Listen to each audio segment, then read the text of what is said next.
Welcome. Hope you're all having a good evening.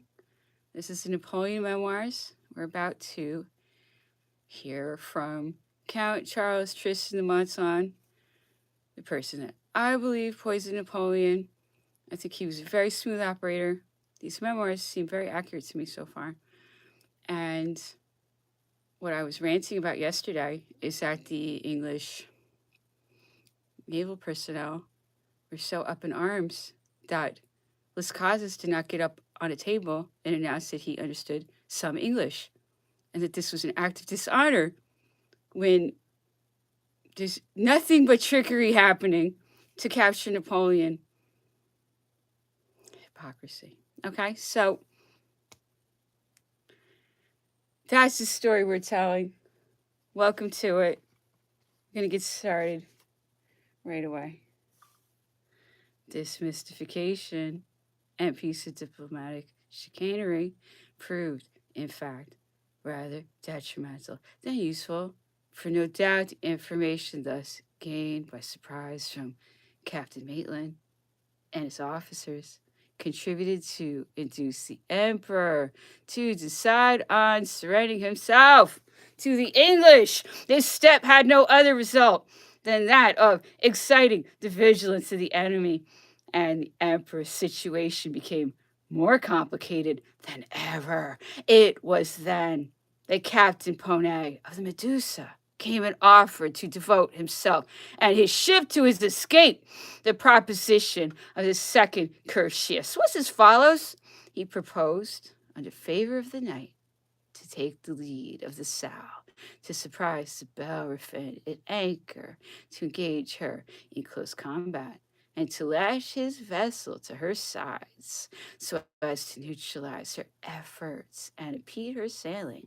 The engagement might last 2 hours, at the end of which the Medusa, carrying only 60 guns and the Bellerophon 74, she would necessarily be destroyed. But during this time, the Sal, taking advantage of the breeze, which every evening blew from the land, might gain the sea, and a sloop of 22 guns and a ship's pinnace, which comprised the remainder of the English flotilla, could not detain the Sal, which was a frigate of the first class, carrying 24-pounders between decks and 36-pound carronades in her upper deck.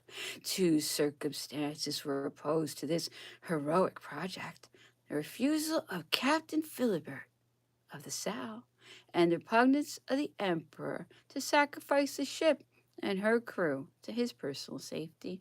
The 11th was passed amidst the number of schemes proposed and abandoned in a state of hesitation, like that which had lost all at the Elysee and Malmaison. After the whole arrangement was made with the Danish ship, Emperor hesitated to trust his safety to a merchant vessel. Caesar was not more confident in his fortune.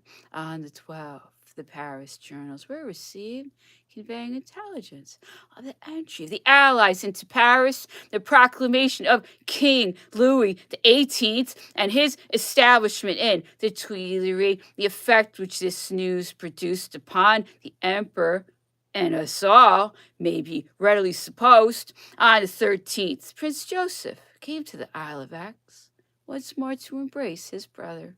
He had made sure of his departure from Bordeaux for America, and being always the most devoted friend of the emperor, he came to beseech him to take advantage of their close resemblance, to offer to remain in his stead in the Isle of Aix, and to assure him that his departure from Bordeaux and his voyage to America would meet with no obstacles whatever, because all his measures were well taken.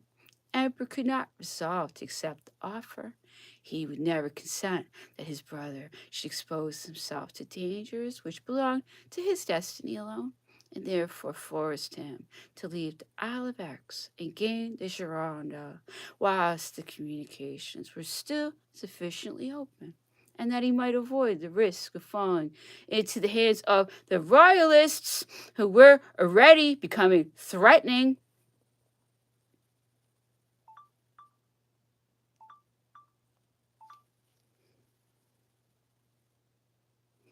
This is very interesting. Like everything is. At this point, it's well known that Joseph did offer to stand in Napoleon's place because they had an extremely strong resemblance.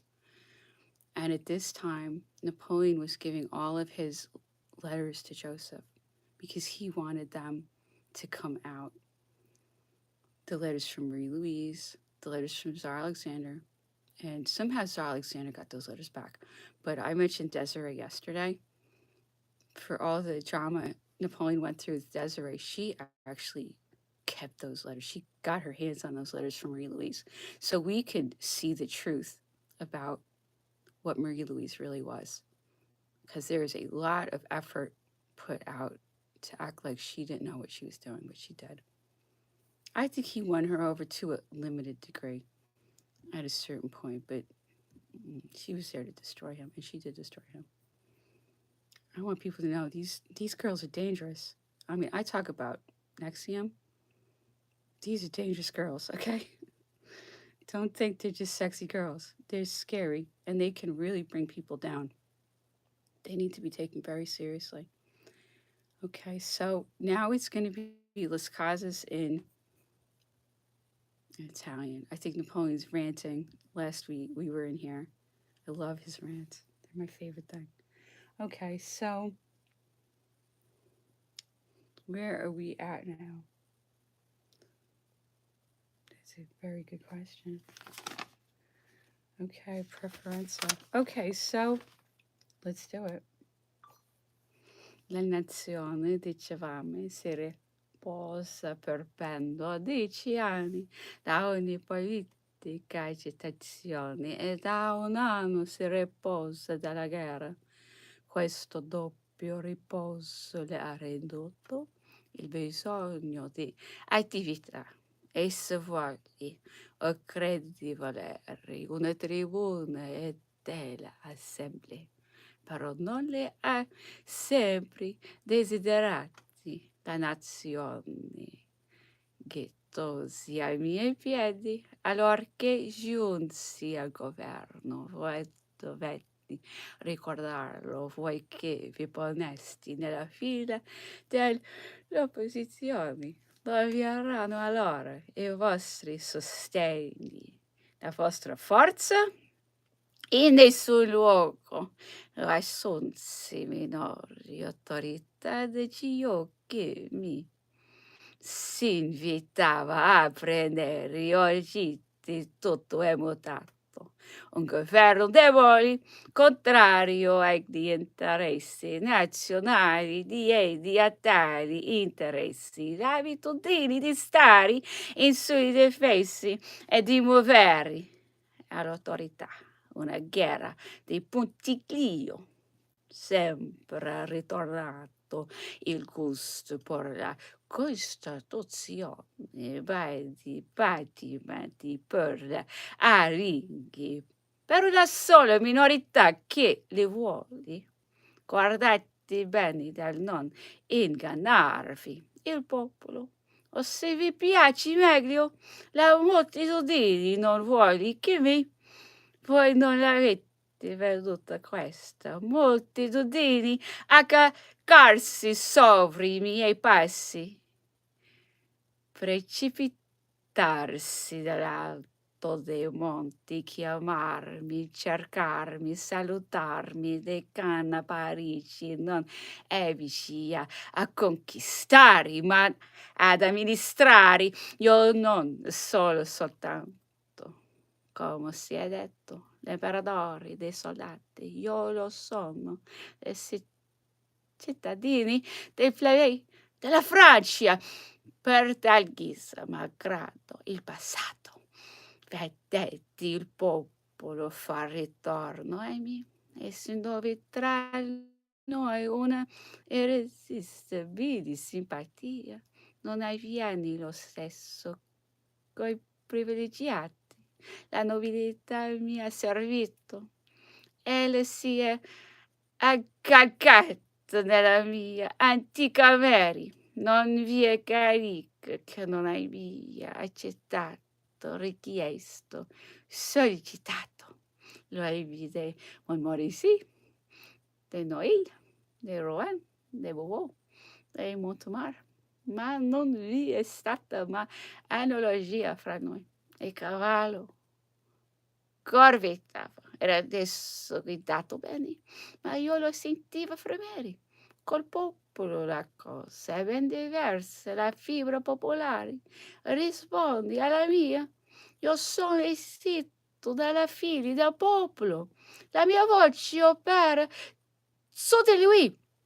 Mirate di grazia, questi, e ho scritti, questi figli di contadini, io certo non li accarezzava, li trattavo anzi duramente, ma i grilli non esistevano, perciò dal attorniarmi e dal gridarmi, viva l'imperatore, viva perché tra essi e me cori le stesse nature dei nomi come sostegno a difensor loro contro i nobili. Basti che facci un segno più presto, facci sembiante di non vedere, e tutti i nobili saranno trucidati dalla provincia, e lì non si sono riportati. Tanto venire 6 mesi in qua, ma io non voglio essere il re di una Zaccaria si vede modo a governare per mezzo di una Costituzione. Alla buon'ora, io voglio l'impero del mondo e per assicurarmelo rami necessari un poteri illimitati per governare la sola Francia più ai seri che valga meglio. Una Costituzione la vuole l'impero del mondo e chi non lo avrebbe voluto al mio posto è il mondo invitavami a governarlo sudditi e sovrani se precipitavano a gara sotto il mio schettro. Ha trovato rari volti resistenza in Francia, ma mi accade trovarne più assai in alcuni francesi oscuri ed inermi che in tutti questi re che avevano agiti tanto superbi di non avere un uomo da popolo. Allora uguale, vedete, grazie ciò che vi sembra possibile. Spiegatemi la vostra idea. Elezioni liberi, discussioni pubbliche, ministri responsabili, libertà. Io pure voglio tutto questo, la libertà soprattutto della stampa. Il sopprimerla è assurdo, ne sono pienamente convinto. Io sono l'uomo del popolo. Se il popolo vuole davvero la libertà, io gliela devo. L'ho riconosciuto la sua sovranità, forse che mi inchini ai suoi voleri, ai suoi medesimi capricci, non fu mai mio pensiero di opprimerlo per solo piacere. Grandi disegni chiudeva in me, la sorte ha deciso. Io non so, non ne posso più essere un conquistador. So quello che è possibile e ciò che non lo è. Non restarmi che una sola missione, far risorgere la Francia e dargli un governo che le convenga. Io non odio sia la libertà, la rimossi ricchezza arriva in campo a mi passi, ma io la comprendo perché Arabia fu nutricato colatti dalla sua dottrina. Tanti l'opera dei 15 anni è ormai distrutto, né più è possibile ritentarla. Sarebbero necessari 20 anni a 2 milioni di uomini da sacrificare. D'altronde io desidero paci, ne otterrò paci che a forza di vittoria non voglio alimentare i fallaci speranze, lascio correre voci che vi abbiano negoziati, ma non ve n'ha alcuno, lo preveggio, una lotta difficile, una lunga guerra, per sostenerla è necessario l'appoggio delle nazioni, ma in ricambio ella domanderà mia libertà e l'avrà. La situazione è nuova. Non li più ardentemente desidero quanto l'essere illuminato. Lo sia è vecchio, ne sia più a 45 anni, io che si era a 30, più assai bene convenirmi il risposto di un re costituzionale. Era certamente converre più ancora a mio figlio.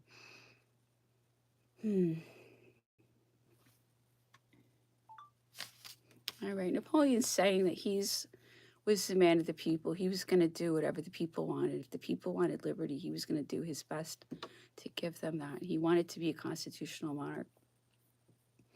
But he was in a new situation, which he was.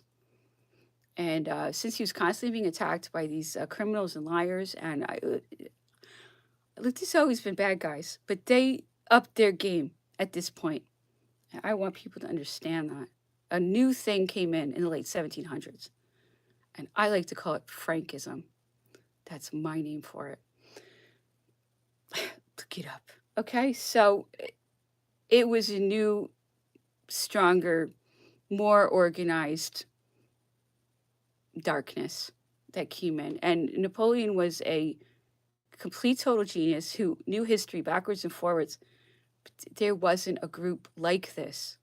So he wasn't prepared for the amount of trickery. He didn't know what he was up against.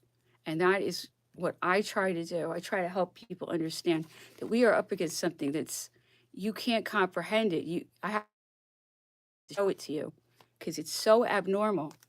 And that's how he was defeated. He didn't understand that this was a new level of deception, of mass deception. And now we're 200 years later and we see what the fulfillment of that has been. We're lied to about everything. I can't even talk to most people because their head is so full of things that are not true. I can't talk to them. They don't know. It's impossible to talk to them because they're so brainwashed and their brains are so full of untruths. So I don't know how we're going to get out of this. With people's brains need to change if we're going to move on. Anyways, time for French. So Lavalette is in jail for the crime of operating the post office, on his way to getting guillotined for this. Okay, so, like I say, every day, that's how terrorism works. They kill the good people so that everybody else is terrified and keeps their mouth shut until the next revolution. And then the next revolution is just another maneuver to make it worse. So people die and property changes hands. All kinds of great things happen for the criminals whenever there's a revolution. So they like revolutions, so they oppress the people and foment revolutions, and they create revolutions, and then they maneuver it. So the new puppet, it's just a puppet, and people think it's going to get better. It does not get better. This is what has been going on for 200 years. This operates beyond one lifetime. You have to start to ask yourself, what's behind all of this? Is it even people behind it? It's so spiritual in a dark way. You gotta ask yourself, what's up? This is spiritual. It's happening. This is a spiritual war for this planet. I try to prove it. I hope people believe me. I'm doing my best. Okay, anyway, level up. L'autre personne était une femme accusée d'avoir poussé sa sœur infirme dans la Seine, où elle s'était noyée. Cette malheureuse édifiée jusqu'au cielier par sa bonne conduite. Aussi fallut-il employer la rigueur pour que ses odieuse compagne ne possessant pas son fer à une jusqu'à l'outrage. Les jeux du jugement s'étaient parés avec beaucoup de soin, retour du tribunal. Elle se trouva mal, Mais sa joie était décente, et en quittant la prison, est venu laisser à ses méchantes compagnes des témoignages de son bon cœur. Et comme l'argent qu'elle possédait était peu considérable, elle me fit demander une modique somme de 10 francs pour augmenter son cadeau en priant Dieu pour moi de trouver des jurés aussi justes qu'ils avaient été siens. Après la levée du secret, quelques amis vinront me visiter. Je dois mettre au premier rang le comte Alexandre de la Rochefoucauld, dont la constante amitié n'a cessé d'adoucir mes peines et qui m'en a donné une protection en acceptant les fonctions de ce projet tuteur de ma femme pendant sa longue maladie. Monsieur de Vendeuil, actuellement membre de la Chambre des députés, comme il devait partir pour la campagne, a été resté tout l'automne. Il m'a mis un jeu de 100 louis d'or dans les mains en me priant de les conserver pour relations avec votre famille pouvant être difficiles, me dit-il. L'argent ne peut jamais nuire. Il vaut mieux que vous en ayez maintenant en votre position que d'être obligé d'en demander. Effectivement, ces 200 louis me feront une grande utilité pour gagner la Bavière 2 mois après. Sa mère était un ange de bonté pour ma femme. C'est elle qui lui apportait des premières consolations dans sa prison. Le colonel Briqueville, encore souffrant de deux blessures qu'il avait reçues à l'affaire de Versailles, qui était sans lit souvent, peut venir causer avec moi des heures entières. Je dois aussi beaucoup de reconnaissance à Monsieur Franck O'Gherty et de Fidière pour les marques attachement qui m'ont prodigué. Mais le plus assidu de tous était un de nos parents, tâché de s'intéresser et du compte du prince Eugène. Cet excellent jeune homme, attaqué d'un asthme qui ne lui permettait pas de se coucher depuis son enfance et dont l'excès le mettait en 2 fois par mois au bord de la tombe, venait passer des journées entières près de moi. Les charmes de sa conversation, il y a tout ce qui était de son caractère, me faisait oublier mon cachot et l'avenir. Il s'obstinait à soutenir que je serais condamné au bannissement. Il me pressait d'accompagner à la Martinique où il était né. Il me payait avec enthousiasme d'une colonne son beau climat, ses ombrages, la variété des plaisirs, les mœurs originales des habitants et les soins qui me prodigeraient une famille nombreuse dont il était adoré. Il me chantait des chansons des nègres, parlait le gentil jargon des négresses et s'est plaisir à me préparer ici une existence en cœur aimable avec ma femme et son enfant dans le nouveau monde. Je n'avais pas vu ma fille depuis mon emprisonnement, dont la crainte ajoutait la consternation à sa tristesse. À l'heure des horreurs de la prison, cependant, ma mère m'envoya pour recevoir ma bénédiction, la vie de sa première communion, la correspondance journalière avec ma famille suffisait à ma tendresse.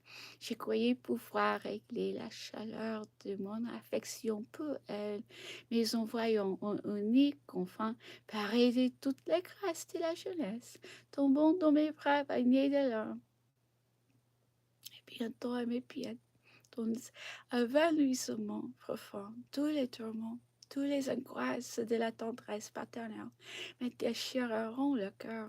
Je sentis pour la première fois toute la profondeur de mon infortune. Je ne peux contenir ma douleur. Des larmes somptueuses se mêleront à ses sanglots et en lui posant mes mains sur sa tête, il me fut impossible de prononcer un mot. I love it saying that all these people came to visit him, including the Beauharnais, Ushan's cousin, and he was telling him that he could move to Martinique and everything would be wonderful, and trying to give him hope. And he really didn't want he had a 13-year-old daughter. He really didn't want her to come to the jail to see what he was going through, but finally she came and she was crying so much she fell at his feet. He was saying he just couldn't take it. He couldn't even talk. So, and he was like, that's what made him realize how terrible his situation was when he saw his daughter like that. Okay, so it's time for Spanish. This is gonna tear me up. Lavalette. I can't read anything from Lavalette. I can't believe I haven't crying more. I can't read a letter from Lavalette.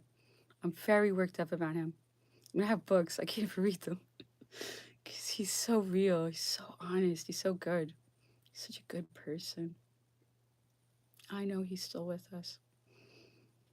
He really loved Napoleon, and he really loved Hortense. He loved the Beauharnais. I mean, he was married into the Beauharnais family. Anyway, he was a Beauharnais. Anyway, time for Dr. Itzamarki, the hot-blooded Corsican doctor who sacrificed a lot to go and be with Napoleon during his last days. And Montallon is doing everything to drive wedges between Napoleon and Itzamarki. And he knows that Itzamarki's hot-blooded, so he gets him running after girls. And then he's not available for Napoleon when Napoleon needs him. And then Napoleon ends up not trusting him. And that is exactly what Montallon wanted, because he's poisoning him. So he wanted to alienate Napoleon from his doctor. And they love to use girls. That's their favorite thing, because it works. Okay? Learn the patterns. Okay? So now we're into Spanish. I believe it's still talking about, oh no, now it's Egypt. So Napoleon's talking about his military experiences. And I know it's because he wants people to know his secrets. He really wanted to share his knowledge. And hopefully we're getting his knowledge. And we understand what he went through a lot to get this to us, because he could have escaped. He let these people kill him because he wanted people to know what they are. And I'm talking to the people who own the English government, okay? And they own other governments too. It's not the governments, it's the people behind the governments.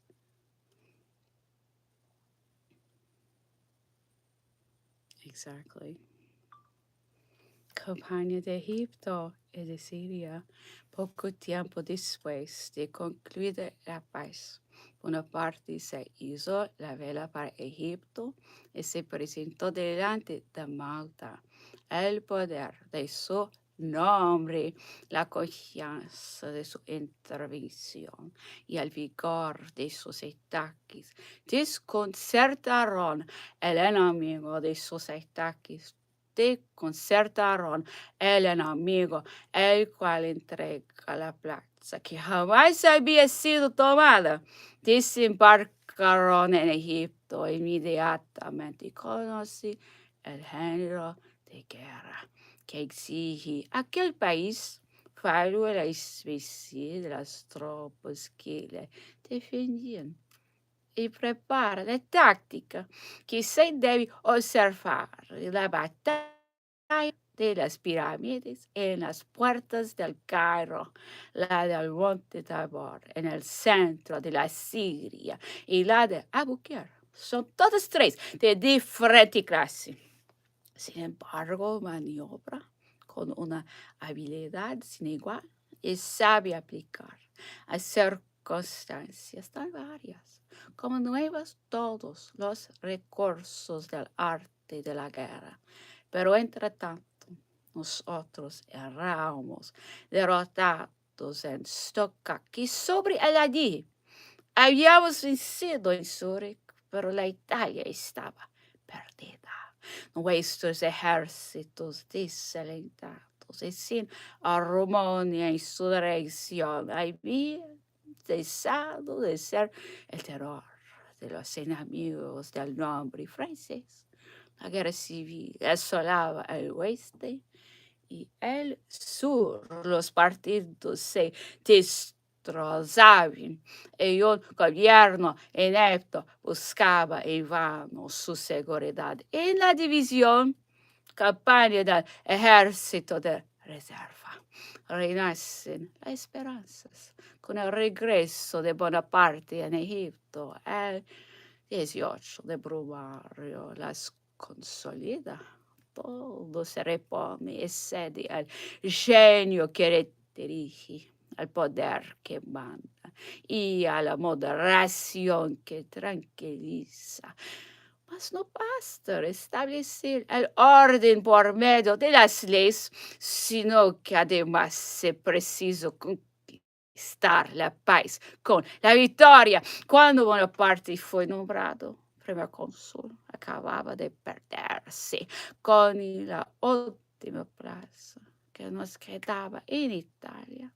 Nuestros destacamentos se habían replegado a la cima de los Alpes. Ya no poseíamos una plaza ni un palmo de terreno. En Italia habíamos evacuado toda la Alemania y nos metíamos en la defensiva ocupando las plazas de la orilla izquierda del Rin. Ya los departamentos del oeste estaban sobre las armas. El enemigo formidable por todas partes parecía dispuesto a invadir nuestras fronteras y a cambiar la faz del Estado. Pero por aparte, toma la dirección de los negocios. Volvimos a pasar el Rin y los Alpes hasta que humillada y abatida la colisión tuvo que admitir la paz. Nuestras faenas iban adelantando y habíamos cavado y revestido el estanque y preparado una parte de los acueductos. Pero el punto de donde tomábamos el agua estaba a 13,000 pies de distancia y nos quedaban todavía muchos que colocar. Estaba el tiempo lluvioso y Napoleón, tan contento de sus chinos que no quería soportar la intemperie. No hay necesidad de que esa pobre gente se moje, me dijo. Nada nos apresura. Más tarde volveremos a emprender el trabajo. Además, tengo que hacer algunas observaciones. Venid conmigo, que no dejarás de hallarás muy curiosas. Fui allá y me encontré con un hormiguero y que se había metido a estudiar las costumbres de las hormigas.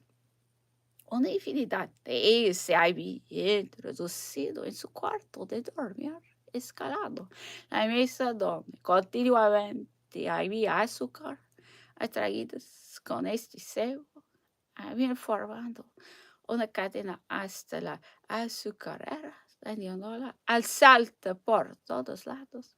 Napoleón se guardaba bien de incomodarles, sino que las dejaba afanarse mudando de sitio la azucarera para seguirlas en sus maniobras, admirando la actividad y la industria que manifestaban hasta dar con ella. Esto es mucho más que instinto, me decía. Esto es tener sagacidad, inteligencia y una idea de la sociedad civil. Pero estos insectos no parecen tener nuestras pasiones y concupiscencia, pues si se ayudan y no se despedazan. ¿Queréis creer que me ha sido imposible engañarlos? He mudado el vaso, le he puesto en todos los extremos de la pieza, he empleado unos 13 días buscándole, mas al fin le han encontrado. Si le pusiste el método del agua, hay sed que traigan, doctor. Vamos a ver si este tiene. Tampoco se continuaron siempre a saquear el azúcar. Se habían puesto vinagre en lugar del agua Ya no se acercaron más las hormigas. Ya no ves continuó. No es solamente a instinto lo que las hace obrar. Además, no psique que las dirige, prescindiendo de todo, sea cual fuere al principio que las anima. No dejen de ofrecer el obra un ejemplo digno de meditar. Solo a fuerza de constancia y tenacidad se logra el fin de las cosas. Si todos tuviéramos esto, una mitad de miras, pero las naciones tienen también sus momentos de olvido. Es preciso hacer parte de la humanidad y no me exime de esta precisión fuera de que no todo se dio a la borrasca. Cuando apareció el error de Castiglione, todavía Gerard González Belliard, Lamarck y otros muchos conservaban su energía primitiva.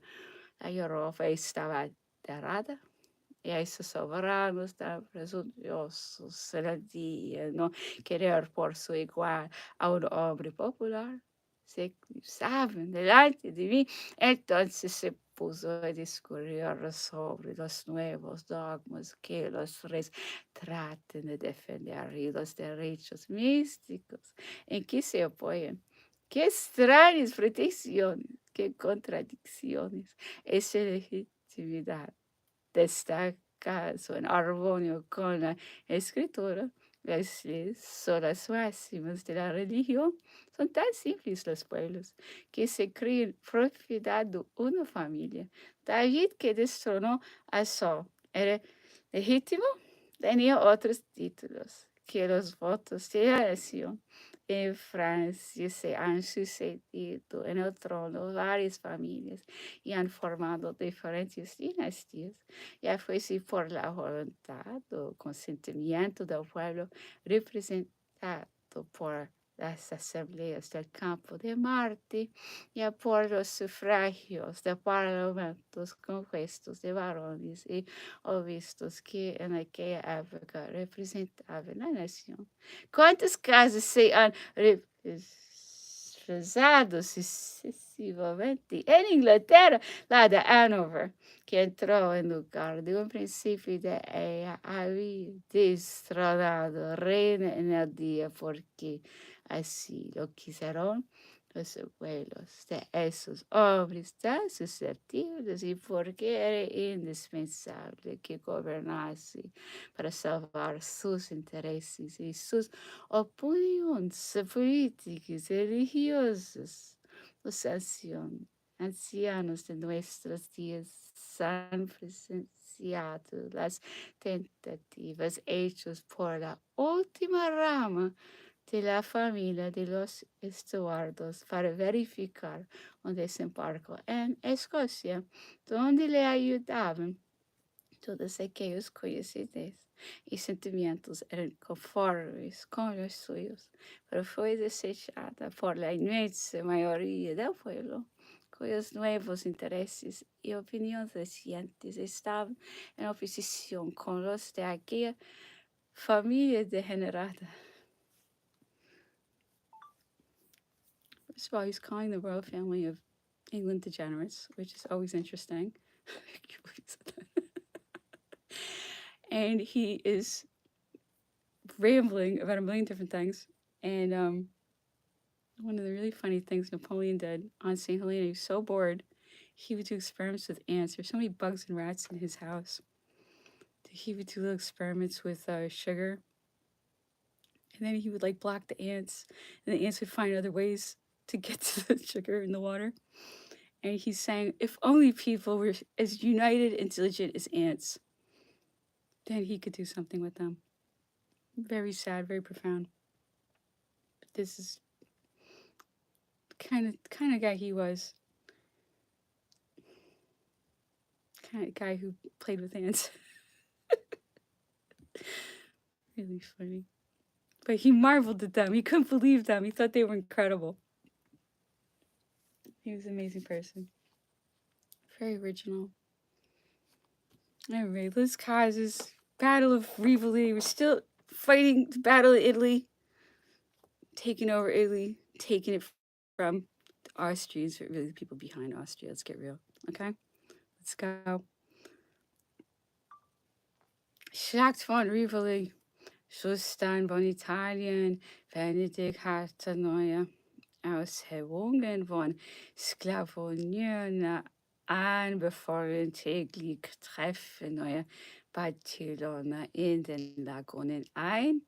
Die Parteien standen sich in allen venetischen Städten gegenüber. Die Citadel von Verona und Brescia waren in französischen Händen und Ruchen, die so Bergamo ausgebrochen waren, wiesen die Notwendigkeit auch die das Citadel so besessen. Der General Berger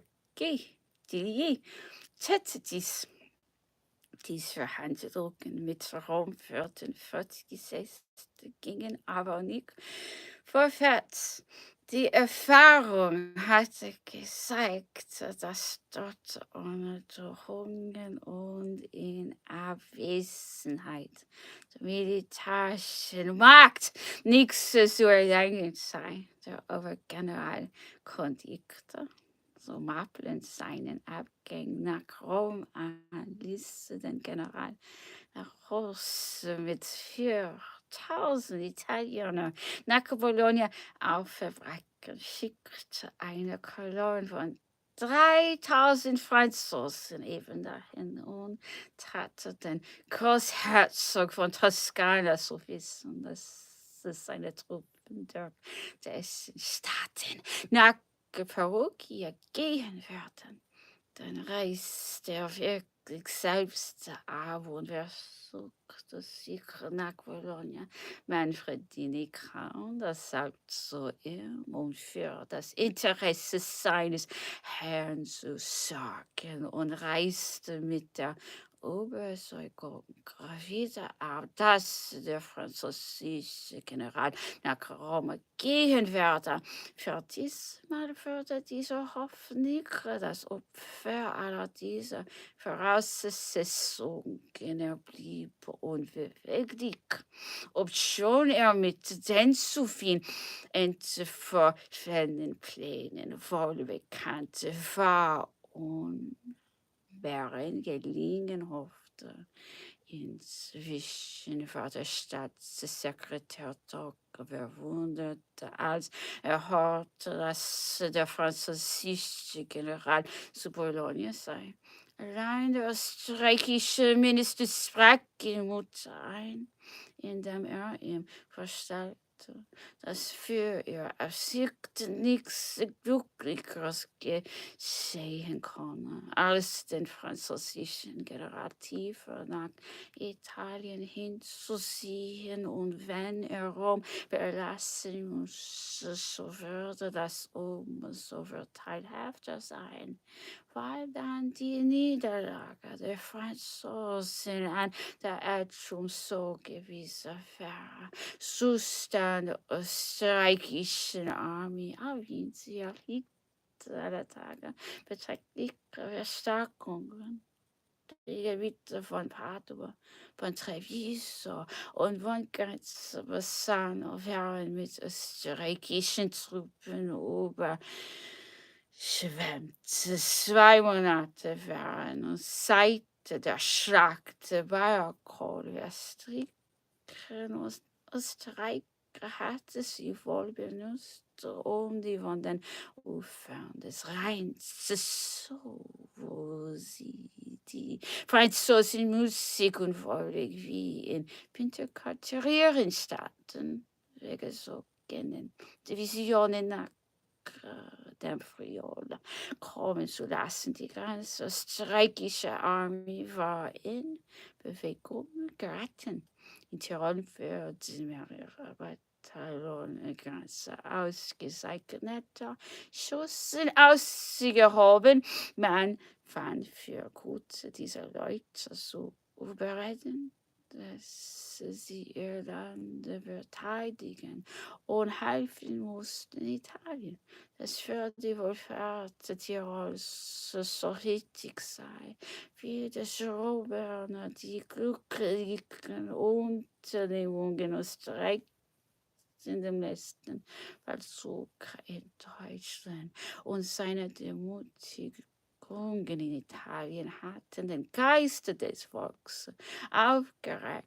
Die großen Städte erboten Siege zu Richtung Grenze. Bataillon von Freiwilligen, Wien stellte darin vier und es kam auf zusammen, die Wiener Bataillone erhielten Fahnen, welche die Kaiserin mit eigener Hand gestickt hatte. Sie verloren dieselben, aber nur nach ihren Worten.